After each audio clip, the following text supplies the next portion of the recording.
depend on Sophie anymore. She heard Nicola whisper her name, and Sophie promptly goosed Agatha with her knee. Are you two talking about me? Agatha scowled. We're talking about our plan to fight the snake. So now I'm not good enough to help you plan? I'll tell you the plan if you're quiet, Nicola said. See how she talks to me? Sophie knew because you're acting like a mop stick. Scolded. You ungrateful Brutus. Not one word about how clever I was out there using those vile men. Not one word of appreciation. Sorry, you've been busy planning our next charge. All the instead of gossiping about me with first years, it was me and you who made plans. You are the plan. What? Sophie blurted now. The chain. Slowly, the girl looked up to see Iago glaring daggers at them from the head of the line. Dark silence fell over the floor, punctured by vague sounds of singing. Tipple-top, joy and joy. The pirate stabbed his sword into a flowered wall. His music screamed. He gave the girls a last growl on the corner, and forgetful she was gone. Agatha and Nicola stared Sophie down. Sophie waited. She was going to leave the team plan to fight the snake. Now she had to do it without knowing what the plan was. Steeling herself, she followed the line into the hall. The king and queen's private residence, as evidenced by the preponderance of children present, sitting rooms and separate bathrooms. Suddenly, unnerved by a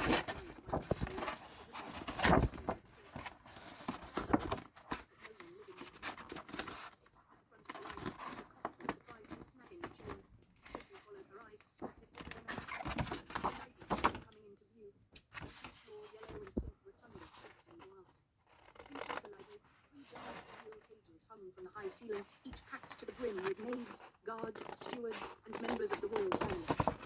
Two shirtless team pirates, one thin and dark, the other hoggish with pig-coloured skin, were perched on the railing of the second floor. They took turns keeping the cages as hard as they could and watched them swing back and forth, tossing all the people inside like marbles, while they screamed and cried. But Sophie couldn't hear any of them through the thick glass. The pirates were the door. As one of them hunted a cage, Sophie saw the king of Jean Jolie tumbling inside, his royal robe slashed and stained, his crown points speared with rotted fruit, as he tried to grip on to two bawling boys. The same little boys Sophie had seen playing with the dog in the foyer painting. The dog was cowering beneath a woman's blue gown in another cage, anticipating the next kick. The line pulled Sophie forward, and the library started to recede from view. Through the glass, she met the eyes of the king, who spotted her as his cage stopped swinging. His eyes watered as he clasped his hands, appealing to her for help, his tear-stained boys tucked at the sides. Sophie suddenly gawked back like a tourist in a sadistic museum, being pulled to the next display. This man's wife has been killed for such a good gain, she thought sickly. Are these his boys? Sophie felt her own eyes grow wet. His now motherless boys? Sophie thought of Honora's two young sons, just like these, who her father, Stefan, loved so much. Elbowed her, and Sophie saw her best friend nodding subtly at the next cage about to be kicked, the one with the dog cowering beneath the woman in the blue gown. Only now, Sophie got a good look at the woman's petrified face and gasped. It was the same face they'd seen on that poster in the pavilion.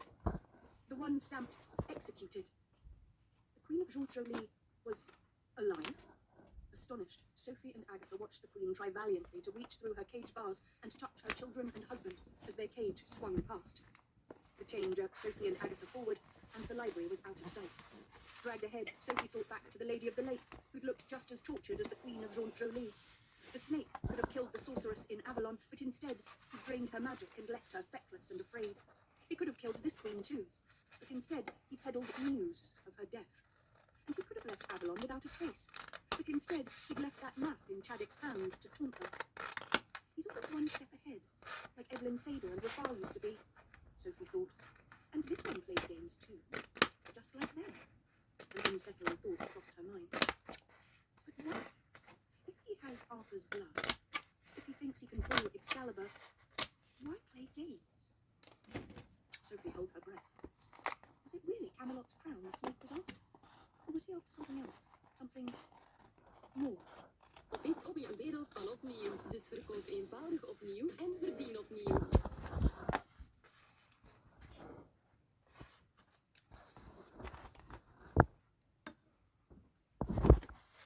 More. The line halted in front of her, and Sophie broke from her trance to see golden double doors at the end of the hall. They opened magically, revealing a room Sophie couldn't quite make out from this far back in line. Suddenly, her cuffs split open. so did Agatha's, and the piece of chain between them levitated into the air, turning black and shiny like an eel, before it flew off into the room, vanishing from view.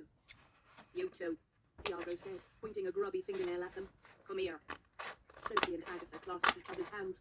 The tattooed pirate gestured ahead with his sword, directing the two girls through the gold doors. Holding hands tighter, Sophie and Agatha stepped out of line and entered the room. They looked back at the pirate and the rest of their friends still chained in the hall, gaping through the doorway. "He's waiting," Thiago said darkly. Agatha swiveled to Nicola, eyes wide. The door slammed shut, leaving Sophie and Agatha inside alone. Neither girl moved. "All that planning with your new friend?" said Sophie softly. "And here we are, you and me, like always."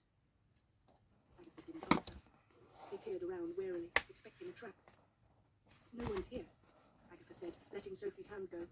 The first thing Sophie noticed about the room is that it was enormous, as vast and high as one of the ballrooms in a school for good and evil, lined with tall pillars. There were no doors, no windows, and no furniture, except for a long black stone table at the rear of the room. The second thing Sophie noticed was that the room was green. Whereas most of Georges O'Neill featured Easter egg hues, here the carpet, pillars, and walls were a deep, luminous emerald, textured with shiny, snake-like scales. The torches on the walls crackled with green flames. Sophie knew this colour well. It was the colour of her own eyes, as well as the colour of Rafal's old school that had sought to turn her good classmates evil. But here, it felt out of place, as if they'd passed through a portal into another realm. There was something that wasn't green, though, Sophie realised, looking upwards. 6 parchment maps floated in rows above the centre of the room, each as big as a flag. "It's a map room," said Agatha, moving towards them. "A what?" said Sophie. "Tedros showed me Camelot on our first night in the castle. It was where his father used to meet with his round table. It had floating maps of neighbouring kingdoms just like this. Tedros couldn't wait to hold meetings there with his knights, but he never got the chance." Sophie saw sadness in her friend's eyes, but there was no time for that now. "Do you recognise any of the maps at least? I don't see labels on them," he said, ripping one by its corner and holding it while it tried to sail off like a balloon. "This one looks like Avalon. See, here's the sea around the kingdom, and the big gates, and the lake." Her throat closed up. "Aggie?" The map had a 3-dimensional toy figurine positioned on top of the lake. The same exact figurine they'd seen on her and Professor Dovey's enchanted maps. The figurine was labelled Chaddick. His name crossed out. Stomach fluttering, Sophie let go of the map and rushed to catch hold of the next. More figurines inched across black, rocky terrain. Rovin, Arachne, Drax. Agatha grabbed onto a map with clear-coloured mountains. Kiko, Giselle, Hero. Another with purple hills had Vex, Drone, Mona. "They're our quest maps," said Sophie, instinctively touching the gold vial on her neck to make sure it was still there. "I wonder he knows our names and faces and could see us coming. I wonder the quests are going badly," Agatha said breathlessly, watching Kiko's figurine inch across the map. "Sophie, he can track all our moves. That's how he sent thugs to every kingdom and sabotaged their quests." "But I thought Kiko's and Vex's teams were missing," said Sophie. "Not missing, just not responding to Dovey's messages," said Agatha, glancing between maps. "But why do all the teams seem to be moving in the same direction?" Sophie jumped up and snagged the next map, spotting a peanut-shaped shoreline, a pavilion on a hill, and a purple-coloured castle. "Here's Georges O'Neill," she said, spotting figurines labelled Sophie and Agatha against the castle, while Hester, Annadel, Dot, Bogdan, Nicola, and Hort were moving out the back of the castle in a single-file line through what looked like the royal gardens. "The pirates are taking them somewhere," Sophie said. Her eyes flared. On the opposite side of the castle, far from the pirates and the captive crew, she saw 3 more blue-labelled names on the map, lurking in a forest. Beatrix, Rena, Millicent. "Sophie," Agatha choked. Sophie spun around. Agatha was holding onto the maps with Kiko's and Vex's teams, one with each hand, both threatening to tug her off the ground. Gritting her teeth, she muscled them like puzzle pieces next to the one Sophie was holding. "Look at where they're going," said Agatha. For a moment, Sophie didn't understand. And she saw it. The missing quest teams were each headed towards a corner of their maps. So was Robin's team. So was the crew of the Igraine. 4 teams. 4 corners. All meeting at the same point, a short distance from where Sophie's and Agatha's figurines stood now. "The 4-point," said Agatha. "They're all going to the 4-point. She looked at Sophie. "Which means the Snake's thugs didn't just sabotage their quests. They must have kidnapped them too. That's why they aren't responding to Dovey. Because all of them are in the Snake's hands." Kinder crispy. 3 laagjes van knapperige wafels gevuld met een heerlijke melk- en cacao-crème. Bedekt met een zachte melkchocolade en krokante stukjes koek. Nieuw Kinder Crispy. Knapperig en ronduit heerlijk. We zitten met een probleem. En dat is zitten. Dus...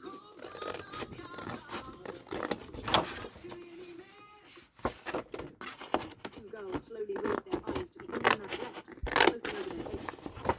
Bedrooms. Alone in Camelot. You don't even know if these maps are real, Sophie argued quickly. Dovey said only the Storian can make a quest map. How can the snake have the Storian's maps? This could be more hocus pocus to scare us, just like you lied about pulling the creek. Agatha wasn't paying attention anymore. Listen, she said. A soft scratching sound filled the room, like a cat clawing at a window. It was coming from the black stone table against the back wall. Two girls approached, their shoes padding in the green carpet. A gold-covered book lay open on the table. Hovering above, a magical pen drew on a blank page, a painting of the two girls as they were right now, gazing at a black pen, drawing in a storybook. The book on the table looked just like the one in the schoolmaster's tower that held their new fairy tale, and the pen floating over it drew in the same bold colours and clean lines as the story. Only this pen didn't look like the Storian, Sophie thought, peering closer. It was black, for one thing, not silver, and it wasn't steel like the Storian. It was flexible and eel-like, as if made out of sticky black goo, contorting with every stroke. It looked a lot like a piece of chain that had magically released her and Agatha before it flew into this room. Plus, the pen didn't have those strange symbols carved into its side either. Instead, it seemed to be covered in scales. Beneath the painting of the two girls, it wrote a caption. One of them would die today. But which one? Sophie saw the horror in Agatha's face. It's lying, Aggie. It's not the real story. It's not the Storian. But Agatha was dead white, her eyes darting around the room. This is how it happened before. What? He wanted us to find this, Sophie, just like we did then. You're not making any sense. This is how we met the schoolmaster. We found the pen and book on the table. The pen was drawing a picture of us that looked exactly like this one. Sophie, don't you remember? Agatha backed away from the storybook. We were alone in a strange room just like this. We were standing just like this. The Storian began our fairy tale in front of our eyes. And then we heard the schoolmaster say behind us, "Dead must suspect, good depending." A voice echoed. The two girls froze. The voice came from behind them.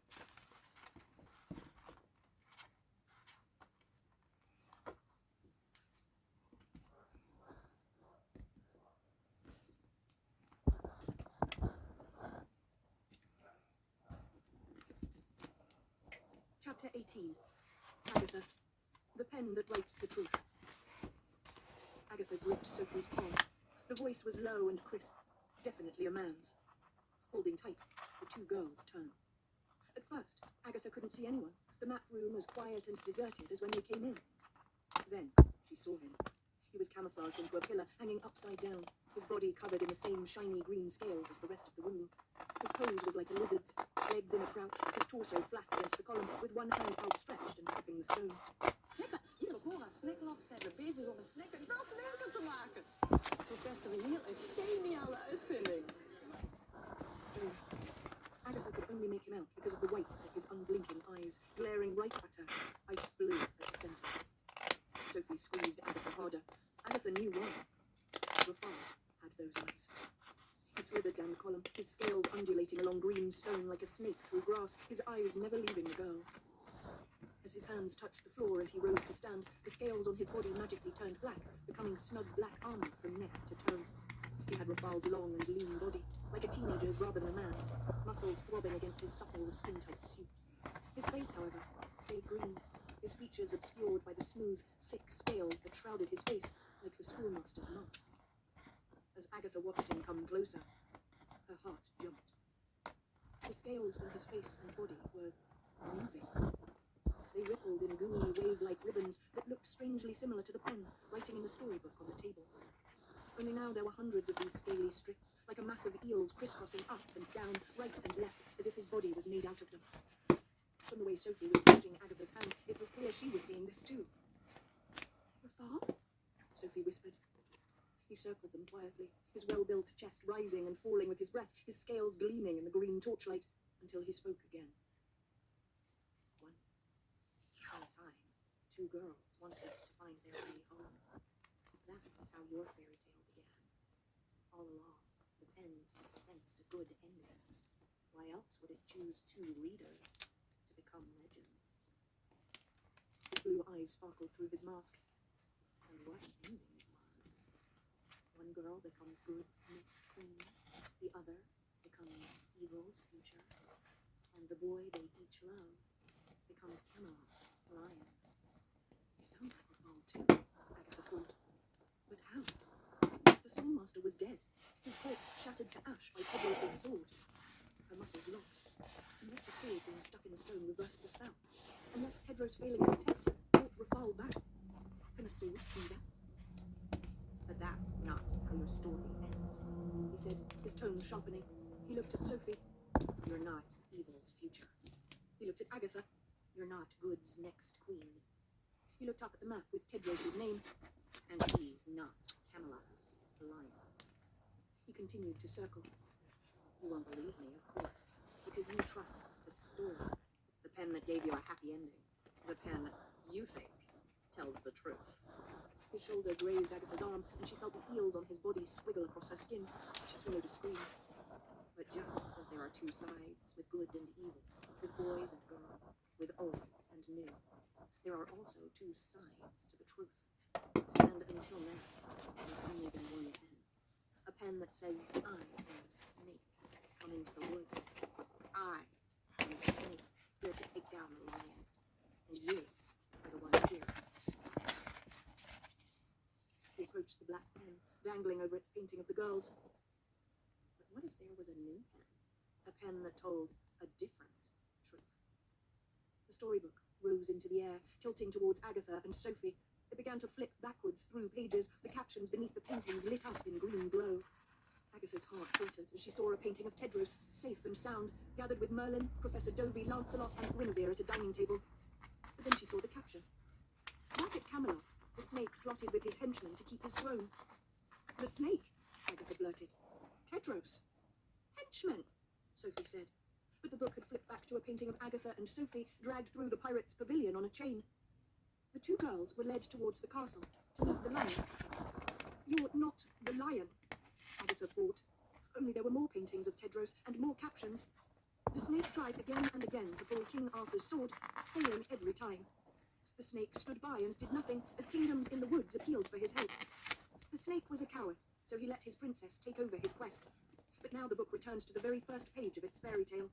The painting of Chadwick, dead on Avalon's shore, precisely matching the image the historian had drawn in its book. Except the caption was different. Once upon a time, a lion made its way into the woods. Its plan was simple. Take down the snake. The book snapped closed with a thundercrack, jolting the 2 girls before it plopped onto the table. It's lies, Agatha spat. All of it. That's the side you're on, truth versus lies. That's what this story is about, and you're the liar. Look at you. You're the snake. You of all people should know better than to jump on myths. But if you listened closely, I've already told you how this story will end. With your fairy tale shattered, and the real story laid bare. Everything you thought true turned untrue. But Tedros is the lion. You're the villain here, Agatha retorted. You have the whole story backwards, says your pen. Mine says differently. The snake spoke calmly, using his finger like a whip and lifting the scaly black pen into the air over the stone table. Silvery smoke trailed out of its tip, playing out scenes in front of the girls. Your pen says Cinderella is about a kind girl rescued from her wicked family. My pen says Cinderella is about a clever dowager trying to save her daughters from poverty, only to see an intruder steal the life she planned for them. Your pen says Peter Pan is about a hero who saves his friends from a lethal pirate. My pen says Peter Pan is about a brave, hook-handed captain who defends himself against the children who mutilated him. Your pen says Rapunzel is about a fair maiden seeking to escape her cruel mother. My pen says Rapunzel is about a witch promised a child as repayment for a crime, only to see a man violate the terms of agreement. The ghostly smoke curled into the silhouette of a silver mask, blue eyes blinking beneath. And while your pen says the tale of Sophie and Agatha is about 2 girls battling an evil schoolmaster, the pen's phantom mask turned green.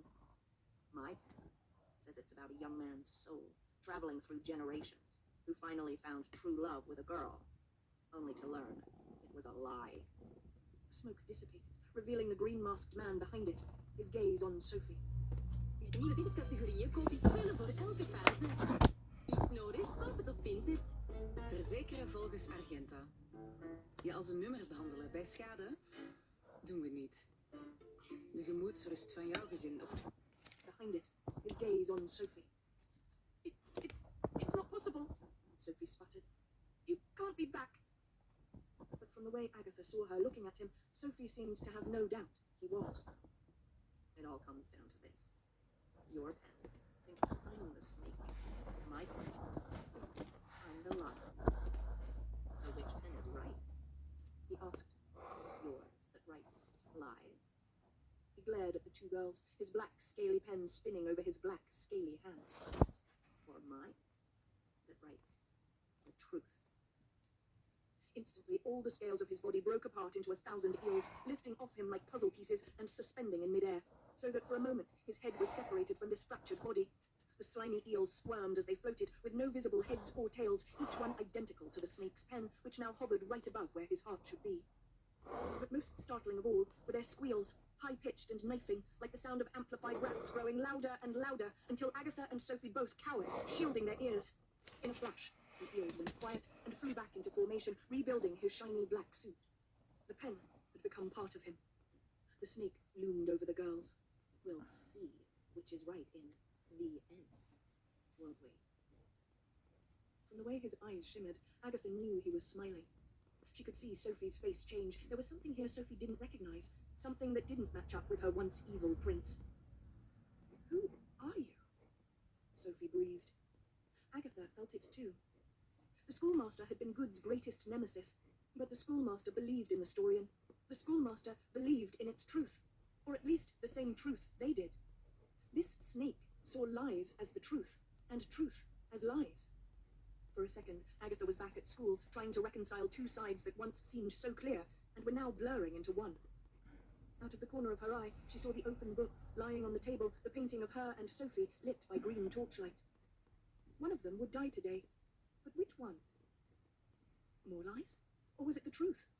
Danger shot up Agatha's spine. Get out of this room. Get out of this room now. How? She could feel a word flitting through her mind like a fly, trying to get her attention. She caught it. Plan. And yet, you wear a mask, Agatha challenged. For one who speaks the truth, hiding your identity is rather suspicious. Unless, of course, your face is so terrible you want no one to see it. I'm afraid that's you. The snake threw back. The girl who wears the mask of a queen. Agatha didn't flinch, sticking to Nicola's plan. We can understand why you hide your face, of course. The Lady of the Lake showed it to Sophie. The lake waters are magic, preserved your reflection. Sophie saw it, said you're the ugliest man she's ever seen. The snake's eyes flicked to Sophie. Sophie gawped at Agatha, as if she might be betraying her to save her own skin. But then Sophie saw her friend's expression. Just like that, Sophie understood. Agatha's right, Sophie confirmed, pivoting to the snake. The Lady of the Lake said that's why you forced her to kiss you. That's why you drained her of magic and left her a hag, because you like to punish beautiful girls who don't want to be with you. Lies. The snake hissed. No more lies than your truths, said Agatha. Which means there's only one way to prove the real truth, Sophie egged on. Show us your face. Show us what you showed back. He took this in, staring at her, and then began to circle, closer than before. Agatha could see his chiseled muscles cutting against the thin scales of his suit. She could smell him now, a cool, minty scent she hadn't expected, like a forest after a snowstorm. She could see Sophie stiffen slightly, smelling it too, because he didn't smell like Rafal did. He smelled more like Tedros. Your friend Chaddock thought he knew things about me, said the snake, passing behind them. Girls at school must have enjoyed him. Such lovely thick hair and big grey eyes. And not just handsome, but sharp, too. Sharper than you two, and your boyfriend, at least. He put together all the clues. He found the answers that are lying right under your nose. Such a pity. If only he'd just gone back to his king and told him what he found. If only he hadn't tried to be a hero. But he thought he had a way to trap me. He thought he had the perfect plan. The snake curved past Agatha's shoulder and moved in front of the girls. Alas, thing he saw as he died on shore was the sorceress supposed to protect him, kissing the one who'd killed him. And the last thing he heard was her telling me how beautiful I am, just like a king named Arthur, who once had my blood. He glowered at Sophie. That's what became of dear Chaddock's plan. Agatha could see Sophie's eyes dart to her. Rafal's ego could be stoked, his attentions diverted. But this snake was onto them and their plan. At least Chaddock wasn't a coward. Agatha intervened quickly, changing tactics. If it's true you have King Arthur's blood, then show us your face. Otherwise, it's just another lie. Eels shot off the snake's body like ropes, shackling Agatha to a pillar. Before Agatha could scream, a last eel gagged her, sticky scales twisting against her tongue. Sophie paled in horror, her whole body shaking. Sweet things, aren't they? The snake said, caressing the eel in Agatha's mouth. My little skins. The snake skulked towards her. Sophie retreated until her back flattened against the column next to Agatha, who flailed under the skims. I see why boys love you, Sophie. He cooed, trapping her against the pillar. I see why so many want you as their own. Everything about you is sumptuous.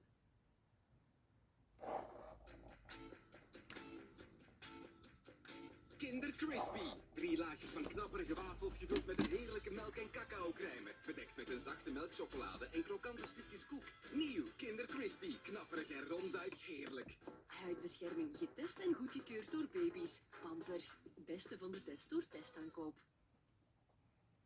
He stroked her cheek, scales against skin. Sophie shivered, breath shallowing. Agatha could feel Sophie's hand move along the stone, trying to find hers.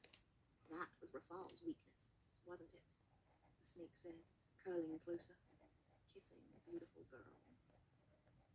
Sophie's clammy palm found Agatha's beneath her binds. Agatha held it tight while trying to break free. And I, too, had the same weakness. Someone in your story. Someone I call a friend. The snake said to Sophie, pressing against her, someone kinder than me. Someone gentler than me. Someone who never went quite far enough. He gazed into Sophie's scared eyes. Do you know who it was? Sophie choked out a word. Me? The snake laughed. No, not you. His long tongue lipped at her lips. Arik. Agatha gasped, thrashing wildly against her vines. The 2 skims blindfolded her, lashing across her eyes. Another squeezed her throat so hard, she started to black out. She heard Skim shriek with blood-curdling madness, then Sophie screaming like she'd never screamed before. Something ripped Sophie's hand from hers. Agatha lunged blindly to find it. Darkness pulled her under, like a sheet.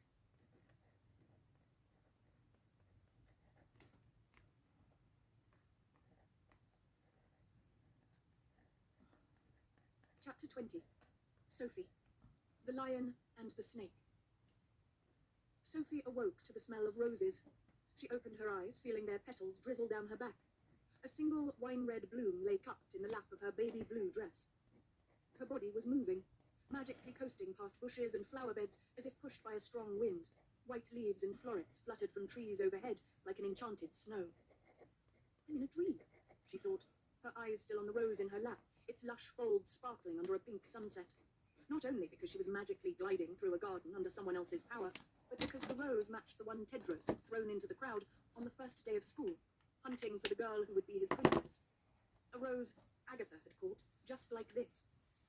The happy ending to a fairy tale that hadn't yet begun. But now the rose was in Sophie's lap, which meant it must be a dream, for this rose wasn't meant for her. If there was one lesson the whole world learned from her fairy tale, it was certainly that. Unless it isn't Tedros' rose at all, Sophie thought. Unless someone else threw it and I caught it, just like Agatha caught her princess. Which means this is a new fairy tale, and this time I won't end up alone. There's someone else in this story. Someone just for me. Sophie looked up, curious, fearful, hopeful. Her face changed. It was no dream. Agatha glided beside her, bound, blindfolded, and gagged by the snake's slimy, scaly skims. Not only that, but the entire back of her best friend's body was covered in skins, like a coat of armor. From the dome of her hair, down to her calves, down to the soles of her shoes. Not a shred of clothes or skin left bare. With high-pitched gurgles, like a chorus of helium-voiced rats, the Skims pushed Agatha along, twitching and waggling as she writhed blindly under her binds. Sophie grew aware of the drizzling feeling on her back again, the one she dreamily ascribed to falling flowers.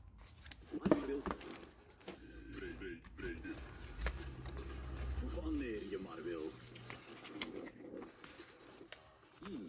Breker, het tussendoortje dat altijd tussendoor kan. Wanneer drink jij het liefst?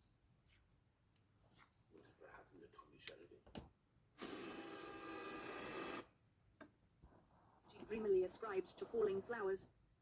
Dread rising, she peeked over her own shoulder and saw that she too was coated in thick, gooey skims all the way down to her dainty slippers. Fear bolted her spine straight, upending the rose which fell to the ground and smashed under her feet. A scream stalled in her throat. Aggie! She wheezed. What do we... Agatha shook her head sharply, and Sophie read the gesture at once. He's listening. Sophie's eyes darted around, looking for the snake in the garden. Where is he? The Skims were moving her faster now, through blue and white gates and up a steep, grassy slope. Sophie looked at Agatha, who was unable to see or talk, her friend's body helpless to the Skims. A swell of panic crashed over her. Sophie liked to pretend the two of them were a team, but in truth, it was always Agatha who took charge, Agatha who kept her safe. No matter how much of a witch Sophie could be, she was Agatha's princess, riding behind her on her white horse. Maybe that's why Agatha had been drawn to Nicola as a friend, because she wasn't a spinning top like Sophie. Because with Sophie, Agatha always had to take the reins of the story when it counted. Only now the roles were reversed, with Agatha left helpless. Which meant, for once, it was Sophie who had the reins. She tried to remember what had happened in the map room. Slowly, it all came back to her. The quest map with their classmates' names, the storybook that called Tedros a snake, and the snake a lion. The new pen he vowed would shatter their fairy tale forever. All of these were pieces of a bigger plan, the snake said. A plan Chaddick had figured out. It's why he'd had to die. The snake wasn't Rafal. That much was clear. And yet, he seemed to know her, Agatha, and Tedros intimately, as if he'd come from inside their storybook. Something had happened in that story, something that made him want revenge. So who was it, then? Terror attacks, Arthur's blood, Tedros's crown. All of it was connected. How? Auric. He'd been friends with Auric, he said. Close friends. But Auric was dead. Slain during the schoolmaster's war. So the snake and Auric had to have been friends before that. Could the snake have been a student at school? She pictured the snake's long, youthful body, his lean, perfect muscles, his glacial blue eyes. Or was it someone Auric met before school? Sophie's forehead throbbed. Think harder. All she could think about was the snake pinning her against the pillar with his minty Tedros scent before he fractured into 1,000 eels which came flying towards her. That's when Sophie had passed out. Now these same eels were plastered across hers and Agatha's backs, wheeling them around like corpses. Sophie felt faint once more, but she forced herself to stay conscious. The Skims pushed the two girls down the hill, through a gathering mist, the fading sun infusing it with a bruised purple glow. Through the Skims' loud burbles, Sophie heard dark rumblings ahead. She couldn't see anything but thick, grey fog. Sophie thought. Not fog, smoke. Only now it was clearing, and Sophie's eyes flared wide. The Skims drove them smack into a screaming mob, brandishing fiery torches and weapons under a darkening sky.